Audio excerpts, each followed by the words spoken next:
Well, when you're using the active camo, you're invisible, but you're not completely invisible. It's sort of like a blurry distortion effect, so you can actually see it, and you still see the shadow from that character, but you're more or less stealth while running around.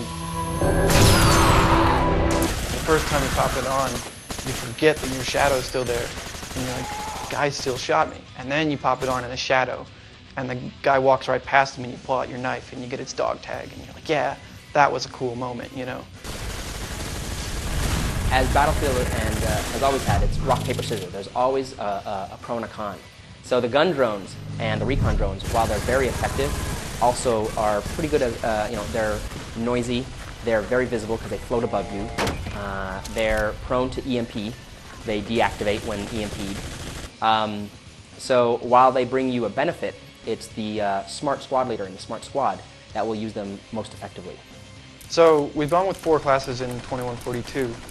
We've taken a couple of the classes that maybe were a little weak or weren't as much fun in BF2 and put them together and come up with something that I think is really solid. So we've combined anti-tank and engineer. So you're both the guy who takes out the vehicles and the guy who drives the vehicle. You know, and we've taken the medic and the assault and put them together and formed stronger classes. So we've got a recon, which is sniper and special ops. And you've got assault, which is assault and medical abilities. You've got engineer, who blows up vehicles and drives vehicles. And you've got support, who lays down a lot of fire, either with his machine gun or he unlocks the shotgun. And he's also got the ammo kit.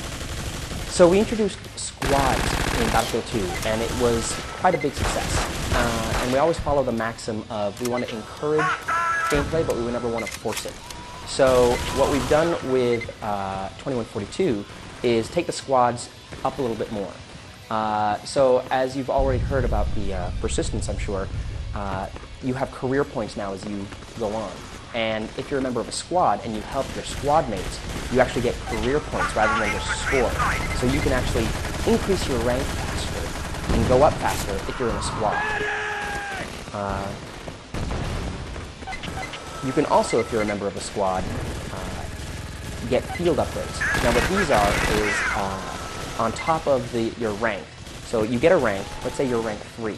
You're in a squad, you do things, you follow the squad leader's orders. He'll set an order. If you go and do things within that order, you help your other squad members, you increase the field grade chance of going off. There's a bar that will tell you how close you are to getting a field upgrade. Once your squad gets a field upgrade, you actually have temporary access to unlocks 1 level above yours. And these are cumulative, so as long as you're playing on that server, with that squad being very successful, you'll actually be able to, it's a taster, if you will, of what's to come, and you can try them out and then decide, okay, I want to go up this rank, I want to do this. So in Battlefield 2 you had 1 per unlock per kit. We expand that up to 40 different unlocks, which are spread out on all the kits, and it's not only 1 weapon or thing, it's also small items that's going to help you on the battlefield. So the diversity is that you never know what your opponent's going to have. He's going to have a counter measure for whatever you brought into the field, or are you going to have the upper hand? And it's not all.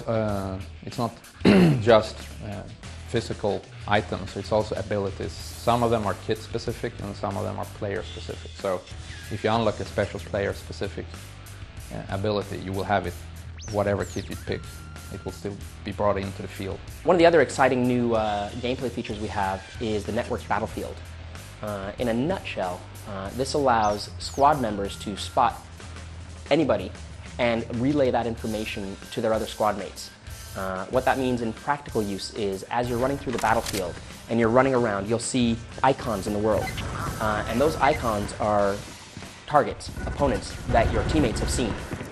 You no longer have to just say, enemy spotted, or I've seen somebody. And if you move your target reticule over that icon, you'll query it and you'll get data from your squad mates' information based on that. So it takes the squad gameplay, which was introduced with Battlefield 2, to whole new levels. And the cooperation that you see now with playtests has been incredible. We're introducing Titan mode with 2142, a new game mode, which is something that fans have really wanted. So with the whole story of everyone evacuating, we've introduced these things we call Titans, which are these huge airborne vehicles.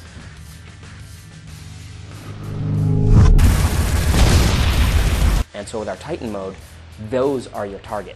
You have to destroy them, either from the ground or by dropping their defenses, boarding them, and destroying them from within. Here we've introduced a large flying battleship in the sky, like a large carrier. And the aim of this game mode is to go up there and blow it up.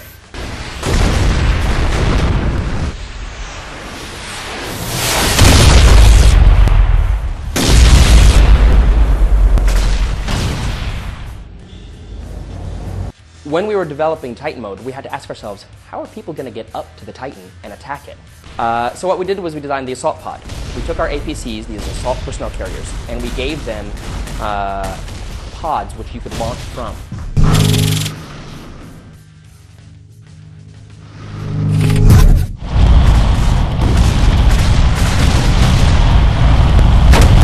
One of the things you need to watch out for is while you're actually attacking your enemy's Titan, they're trying to do the same thing to you. So they're fighting for the missile silos on the ground that you're fighting for, and they're also fighting to get on board your Titan. So at some point in the game, both of your shields could be down, and so you're fighting to defend and attack and fight the missile silos on the ground. So there's much more variety than you would have had in a Conquest. One of the things we noticed, though, is it completely changes the Titan gameplay. So people will use these APCs not just on the Titan, but to maneuver around the map. So you have guys driving their APC up to a missile silo, and then they'll all launch out of it. So you have these 6 assault pods raining down. They're landing on your FAV. They're landing, 2 of them on your tank and disabling it, landing around, and then they come attacking you out of them. One of the reasons we can't have the assault pods on our Conquest map, but that's the assault pod in a nutshell. So, how do you take down a Titan? When you get on board, there's a series of consoles that control the big reactor core inside there. You need to go inside and destroy each of these 4 consoles, which then gets you access to the actual core. You blow the core, and then there's a 20-second detonation sequence. In that time, you have to actually run off the Titan. If you do manage to do that, we're going to give you like a special pin or reward for doing so. So that's how you would destroy an enemy's Titan. Warning. Reactor core destroyed. All personnel abandon ship.